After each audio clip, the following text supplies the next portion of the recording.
It was a little after 11 p.m., and I was out on a delivery run for a small sandwich shop called Benny's Subs and Deli. It wasn't a bad gig. Quiet nights, good tips, and mostly friendly customers. That night felt like any other. The roads were empty. A light drizzle was falling, and I had my music playing softly through the car speakers. Just another late delivery before heading home. I was on my way to drop off an order at an address about 15 minutes from the shop. Some newer development on the outskirts of town. Halfway there, I pulled up to a red light at an empty intersection. No cars, no pedestrians, just me and the quiet hum of my engine. But the light stayed red and stayed red. It felt like forever. As I sat there, drumming my fingers on the steering wheel, another car rolled. I glanced over once, just enough to catch my reflection in the glass. Couldn't see a thing inside. Something about it made me uneasy. Maybe it was just the silence, or the fact that we were the only two cars on the road this late. The light finally turned green. I pulled forward, expecting the other car to move too, but it didn't. I checked my rearview mirror as I drove off. The black car was still sitting there at the intersection, not moving at all. Weird. A few minutes later, I turned off the main road and onto the street listed for the delivery. It wasn't a full neighborhood, more like a short line of about 10 brand new houses ending in a cul-de-sac. Except every single house was pitch black. No porch lights, no windows glowing, nothing. If it weren't for how freshly built everything looked, I'd have sworn the place was abandoned. Still, I had a job to do. The address I needed was 242 Brookside Drive. I parked by the curb, grabbed the paper bag and drink tray, and walked up to the porch. Like the rest of the houses, it was completely dark. No sound, no movement inside. I knocked once. The door creaked, like it wasn't properly closed. That made my stomach twist a little. Delivery from Benny's? I called out. No answer. I hesitated, then pushed the door open just a little, enough to peek inside. The place was empty. Not just nobody home empty, unfinished empty. No furniture, no lights, not even flooring in some parts. Just drywall and the smell of sawdust. I slowly closed the door and stepped back. The same car from the intersection. I froze. My first instinct was denial. Maybe it wasn't the same one. Maybe I was just being paranoid. But then I saw movement inside my own car. A faint shadow shifting behind the glass. I stopped mid-step. From where I was standing, I could just barely see into the passenger side window, and my blood went cold. Someone was sitting in the back seat. It took me 1 second to process it, and then I ran. I bolted back toward the porch, heart pounding so hard it hurt. As I hit the steps, I heard my car door slam open. A man in a black hoodie and dark pants jumped out from the back seat. He didn't chase me. He sprinted straight down the road and into the black car, which roared to life and sped off without headlights. I stood there shaking, trying to catch my breath as I dialed 911.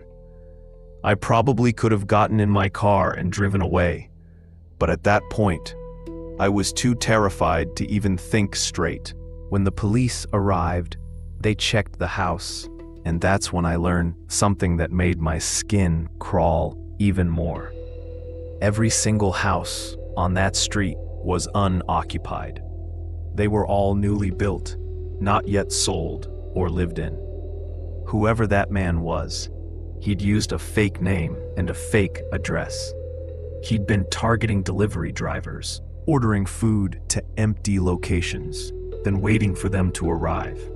The officer told me there had been a handful of reports like mine in the past week, but this was the closest call yet. The guy had somehow gotten into my car when I stepped out and was waiting for me to get back in, maybe planning to grab me or worse once I drove off. They never caught him, and to this day, I still check my back seat every single time I get in my car, especially at night.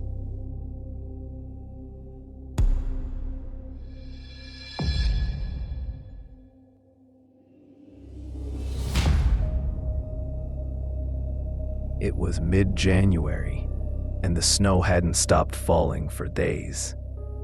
You know that kind of weather where everything feels buried under silence, cold, white, and still?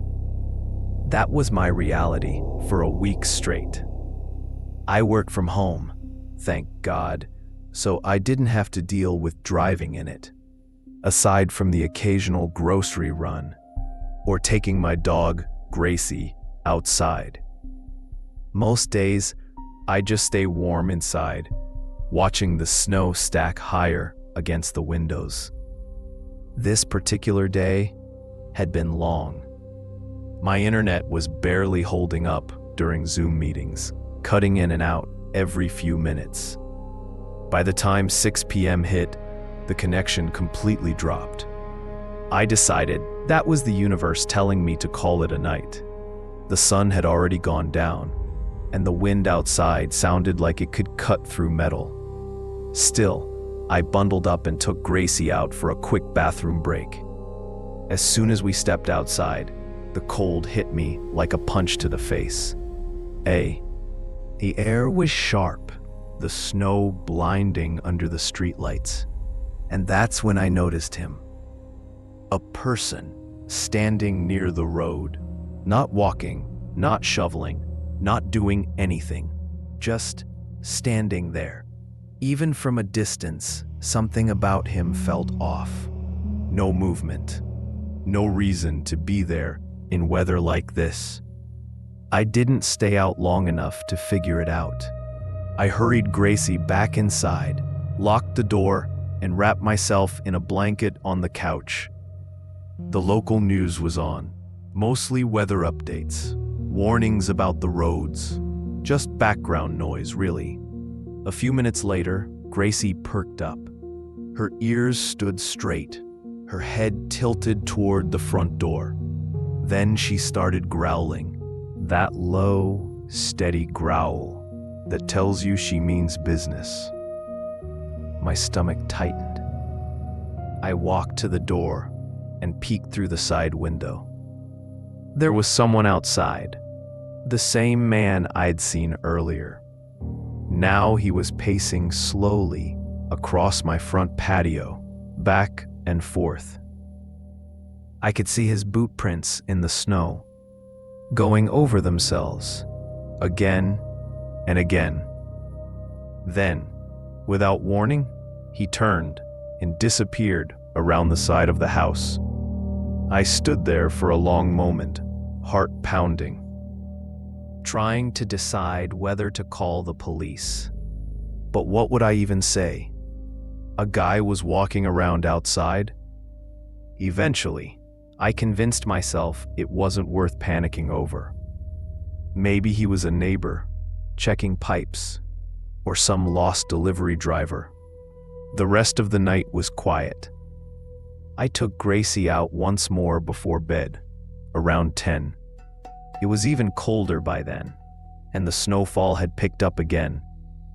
There was no sign of anyone outside. Relieved, I went upstairs, brushed my teeth, and got into bed.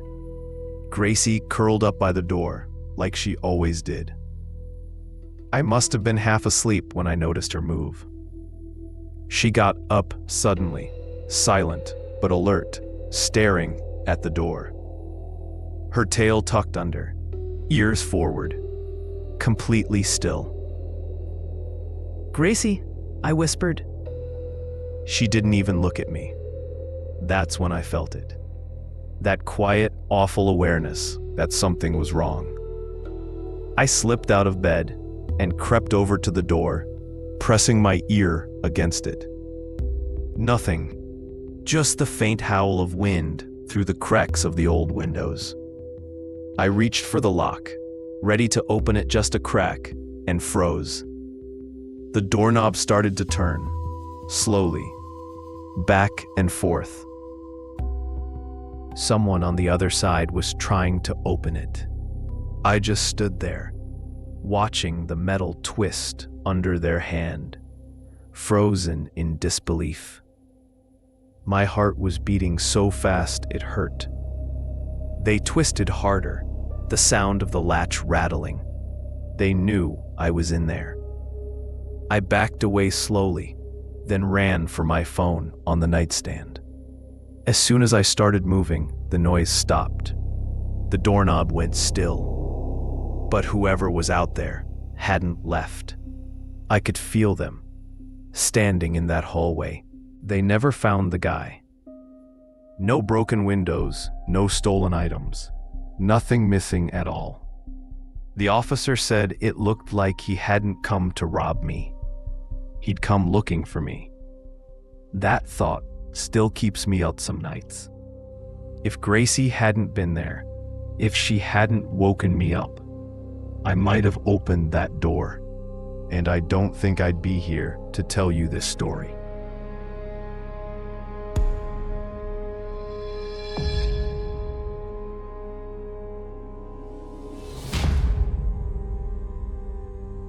A couple of years back, I worked the overnight shift at a small 24-hour gas station on the edge of town, a quiet little place called Pinecrest Fuel and Mart. It wasn't a permanent job. I'd only taken it because I was planning to move in about 6 months and needed something temporary to keep me afloat. The pay was decent for a night shift, just me, the register, and the occasional late-night trucker. It was boring most nights, but I didn't mind the peace. At least until he started coming in. His name, or at least the one he gave me, was Earl. Mid-40s maybe, with a rough, sleepless look to him, and always wearing the same old denim jacket. He drove an old red sedan, one of those beat-up models that rattled when it idled. Earl came in almost every night, right around 1 or 2 a.m. He'd buy random stuff, batteries, duct tape, canned food, tools, always small things, never anything consistent, and never talked much. At first, I figured he was just one of those eccentric types who couldn't sleep. But the more he came in, the stranger it started to feel. Why would someone go to a gas station every single night to buy a few random items they could easily get cheaper at a grocery store? Still, I kept it friendly. "Evening, Earl," I'd say every time he walked through the door. He'd just nod. No smile, no small talk.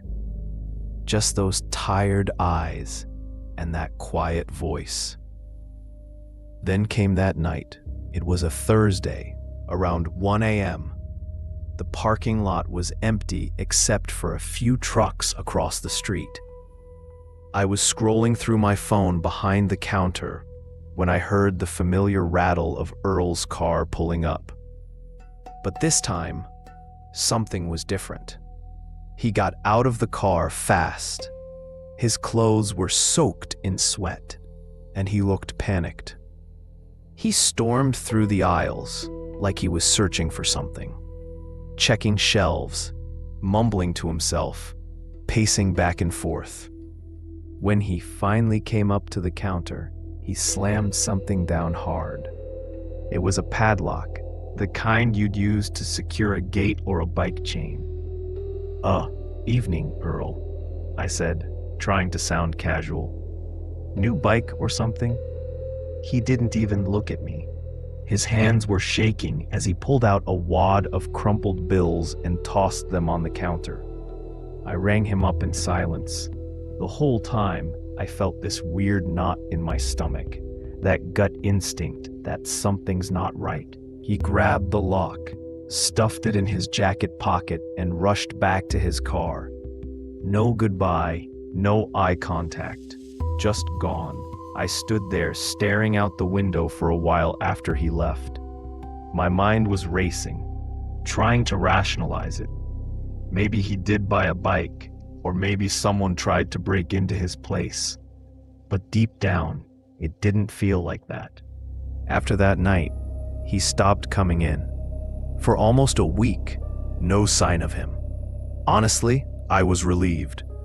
But the following Wednesday, during a slow, rainy shift, he came back. It was just past midnight. The rain had been coming down in sheets all night, so the station lot was empty, quiet, except for the sound of his old red car pulling in. He got out quickly again, head down, hood up. I greeted him like usual. "Hey there, Earl." But he didn't answer. He moved through the aisles, muttering under his breath. I couldn't make out what he was saying, but it sounded like he was arguing with someone. Then, out of nowhere, thud. A loud bang echoed from the parking lot. I turned toward the window, heart racing, and saw his car sitting there under the flickering streetlight. Another thud, louder this time. It sounded like someone kicking the inside of the car door. My eyes flicked back to Earl. He'd stopped moving. He was standing in the middle of the aisle, just staring straight at me. We locked eyes for maybe 2 seconds, but it felt so much longer. Then, without a word, he turned and bolted out of the store. He jumped into his car and sped off down the highway, tires screeching against the wet pavement. I just stood there in shock, trying to process what I'd seen.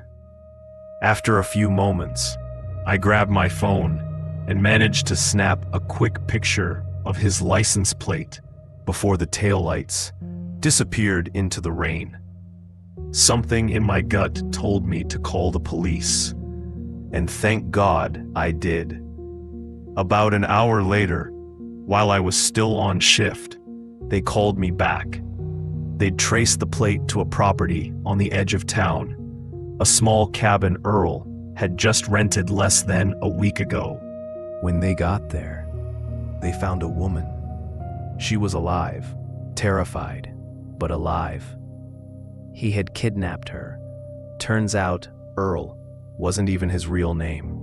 He had no record, no prior address, nothing on file. He'd been living completely off the grid.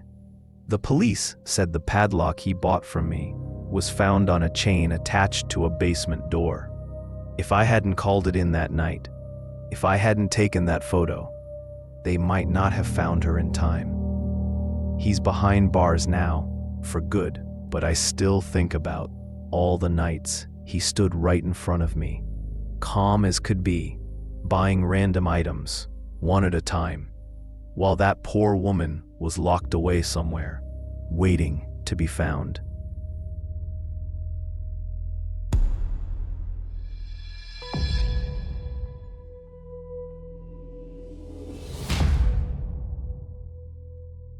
I work as a night security guard at a mid-sized office building downtown, Orion Tower.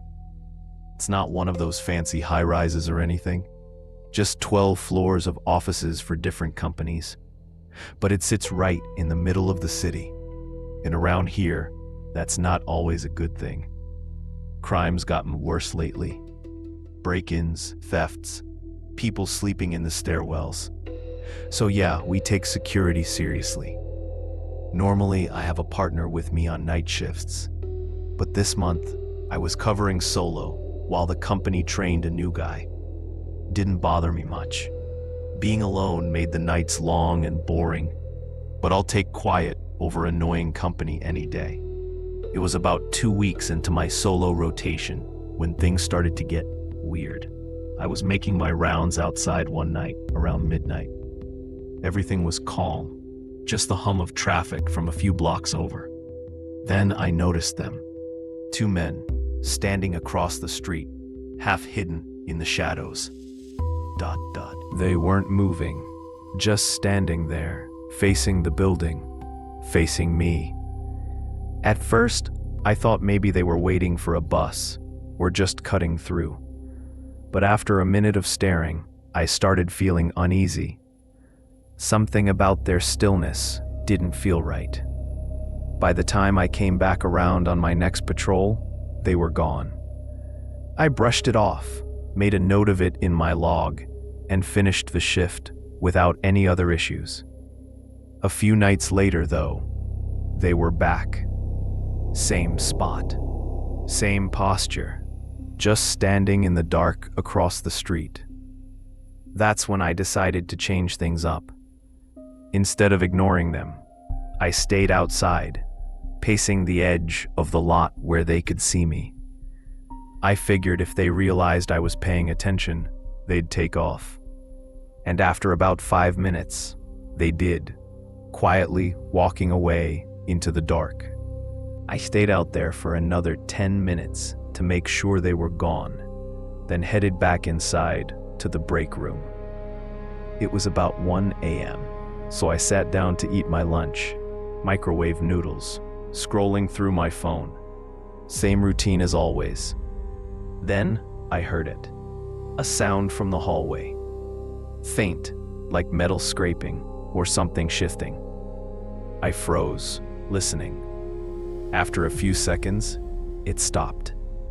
I got up, walked to the doorway, and stood there. Nothing, just silence. After a minute or two, I convinced myself it was probably just the old HVAC kicking in, or pipes settling. This building's from the 70s, after all. I finished my food and went to the security office to check the system. No motion alerts. I started outside. Nothing but the usual hum of the street lights and the wind echoing between buildings. Then I went back inside, walking the main hallway. Orion Tower's layout forms a big L shape. One end leads to the lobby doors, the other to an old stairwell that connects to an emergency exit.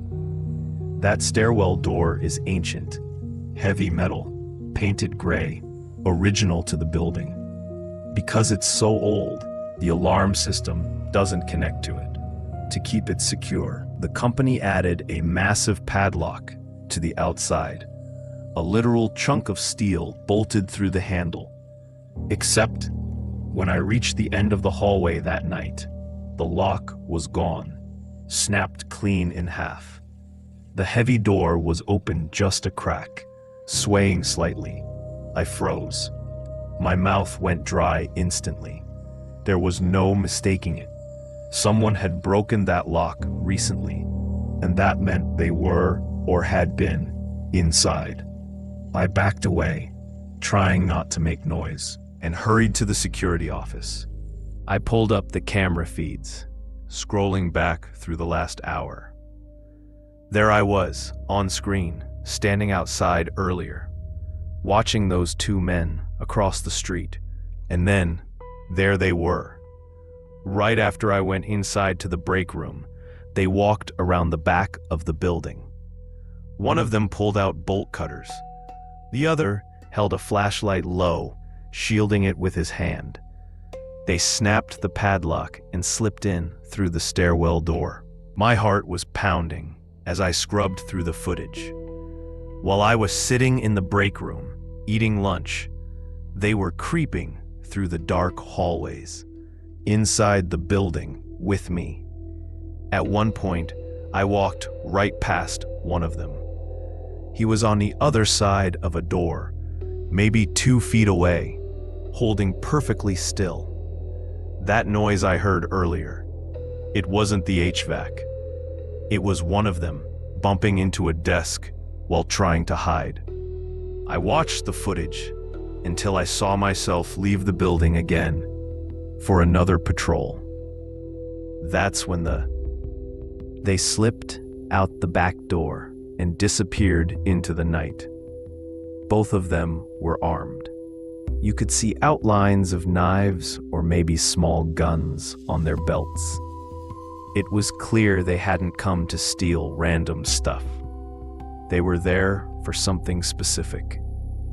I called the police, handed over the tapes, and waited while they did their sweep. They never found the guys.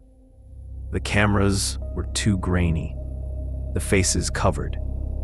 Later, the company said several hard drives and confidential files were missing from the IT offices. They never told me what was on them, only that it was sensitive. To this day, I have no idea who those men were or what they wanted badly enough to break in with weapons in the middle of the night. But every time I walk past that old stairwell now, I still picture that broken padlock lying on the ground and wonder what would have happened if I'd opened that door a few seconds earlier.